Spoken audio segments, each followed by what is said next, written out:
BNP আন্দোলন না করলেও বর্তমান সরকারকে যেতে হবে বললেন গয়েশ্বর। আবারও ফখরুল আব্বাসের জামিন আবেদন নামঞ্জুর। জামায়াতে ইসলামীর আমির আবার রিমান্ডে। এটা মধ্যযুগে ফেরার বীভৎস উদাহরণ। মায়ের জানাজায় পায়ে ডান্ডা বেরি। জানাজার সময় হাত করা ডান্ডা বেরি খুলে দিলে ভালো হতো বললেন তথ্যমন্ত্রী। এবার দেখুন বিস্তারিত সংবাদ। বিএনপি আন্দোলন না করলেও বর্তমান সরকারকে যেতে হবে বললেন গয়েশ্বর।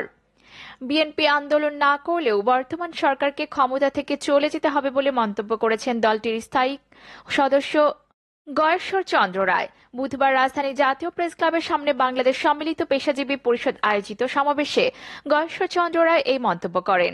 বিএনপির মহাসচিব মির্জা ফখরুল ইসলাম আলমগীর, স্থায়ী কমিটির সদস্য মির্জা আব্বাস, জ্যেষ্ঠ যুগ্ম মহাসচিব রুহুল কবির রিজভী সহ দলটির কারাবন্দী নেতাকর্মীদের মুক্তির দাবিতে এই সমাবেশের আয়োজন করা হয়।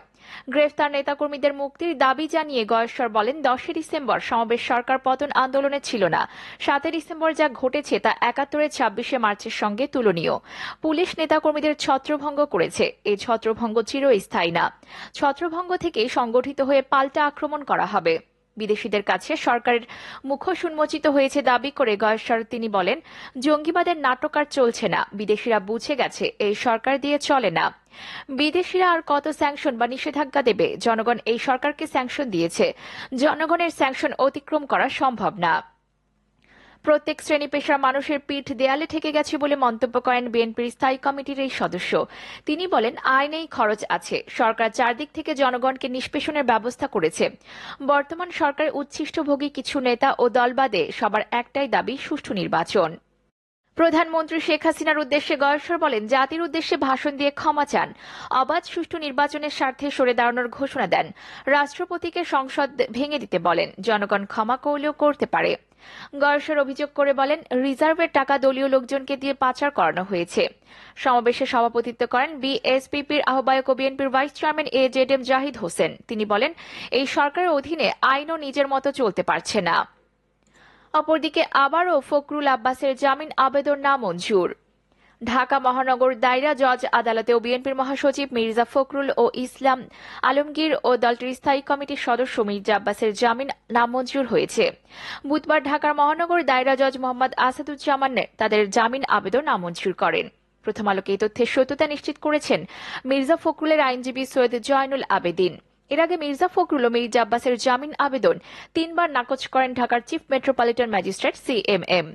আদালত সংশ্লিষ্ট সূত্রগুলো বলছে, বুধবার সকালে মির্জা ফখরুল ইসলাম আলমগীর ও মির্জা আব্বাসের পক্ষে ঢাকার মহানগর দায়রা জজ আদালতে জামিন আবেদন করেন তাদের আইনজীবীরা। বেলা 3টায় আদালত জামিন বিষয় শুনানি গ্রহণ করেন।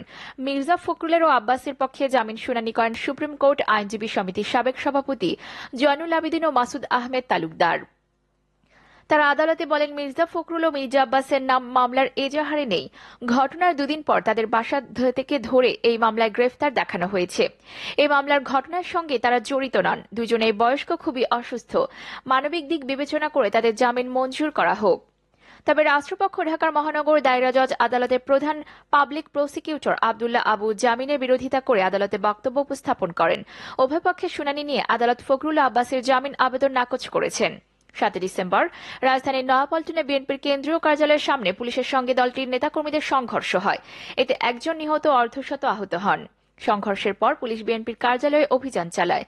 ঘটনার পরের দিন পল্টন, মতিঝিল, রমনা ও শাহজাহানপুর থানায় পৃথক 4টি মামলা করে পুলিশ। এতে 2975 নেতাকর্মীকে আসামি করা হয়। তাদের মধ্যে নাম উল্লেখ করা হয়েছে 725 জনের। তবে নাম উল্লেখ করা বিএনপি নেতাদের মধ্যে মির্জা ফখরুল ও মির্জা আব্বাস ছিলেন না। ওপরের নির্দেশে এই 2 নেতার বাসায় 8 ডিসেম্বর গভীর রাতে পৃথক অভিযান চালায় গোয়েন্দা পুলিশ ডিবি। 2 জনকে প্রথমে আটক করে নিয়ে যাওয়া হয় রাজধানী মিন্টো রোডের ডিবি কার্যালয়ে। বাসা থেকে নিয়ে যাওয়ার প্রায় 11 ঘণ্টা পর মির্জা ফখরুল ও মির্জা আব্বাসকে গ্রেফতার করা হয়েছে। অপরদিকে জামায়াতে ইসলামীর আমির আবার রিমান্ডে। রাজধানী যাত্রাবাড়ী থানার সন্ত্রাস বিরোধী আইনের মামলায় জামায়াতে ইসলামীর আমির শফিকুর রহমান আবার 3 দিনের রিমান্ড মঞ্জুর করেছেন আদালত। ঢাকার চিফ মেট্রোপলিটন ম্যাজিস্ট্রেট আদালত বুধবার এই আদেশ দেন। 7 দিন রিমান্ডে নিয়ে জিজ্ঞাসাবাদ শেষে জামায়াতের আমিরকে আদালতে হাজির করে 8 দিন রিমান্ডে নেওয়ার আবেদন করে পুলিশ। উভয় পক্ষের শুনানি নিয়ে আদালতে 3 দিনের রিমান্ড মঞ্জুর করেন। 13ই ডিসেম্বর জামায়াতে ইসলামের আমির শফিকুর রহমানের 7 দিনের রিমান্ড মঞ্জুর করেন আদালত। সেদিন ভোরে ঢাকা মহানগর পুলিশের counter terrorism and transnational crime unit তাকে ঢাকার বাসা থেকে গ্রেফতার করে। দলটির পক্ষ থেকে জামায়াতে ইসলামের আমির শফিকুর রহমানকে গোয়েন্দা পুলিশ পরিচয়ে তুলে নেওয়ার অভিযোগ করা হয়। রাজধানী যাত্রাবাড়ী থানায় গত 2রা নভেম্বর সন্ত্রাস বিরোধী আইনে মামলা হয়। মামলার কাগজপত্রের তথ্য বলছে, যাত্রাবাড়ী থানার মামলায় গ্রেফতার 3 আসামি ঢাকার সিএমএম আদালতে 164 ধারায় স্বীকারোক্তি দেন। তাতে জামায়াতে ইসলামের আমির শফিকুর রহমানের নাম এসেছে বলে পুলিশের পক্ষ থেকে আদালতকে জানানো হয়। অপরদিকে এটা মধ্যযুগে ফেরার বীভৎস উদাহরণ। মায়ের জানাজায় পায়ে ডান্ডাবেড়ি। গাজীপুরের বিএনপি নেতা আলী আজমকে হাতকড়া ও ডান্ডাবেড়ি পরানো অবস্থায় মায়ের জানাজা নেওয়ার ঘটনায় নিন্দা ও ক্ষোভ জানিয়েছে দুটি মানবাধিকার সংগঠন। তারা বলছে এটা মৌলিক মানবাধিকারের পরিপন্থী। এছাড়া একজন বিশিষ্ট আইনজীবী বলেন, এটা মধ্যযুগে ফিরে যাওয়ার একটি বীভৎস উদাহরণ। তথ্যমন্ত্রী হাসান মাহমুদও মনে করেন, আলী আজমের ডান্ডাবেড়ি ও হাতকড়া খুলে দিলে ভালো হতো। মায়ের মৃত্যুর খবরে মঙ্গলবার 3 ঘণ্টার জন্য প্যারোলে মুক্তি পান গাজীপুরের কালিয়াকৈর উপজেলার বোয়ালী ইউনিয়ন বিএনপি সভাপতি আলী আজম। নিজ বাড়িতে নেওয়ার পর তিনি নিজেই মায়ের জানাজা পড়ান। এ সময় তার হাতকড়া ও ডান্ডাবেড়ি পরানো ছিল।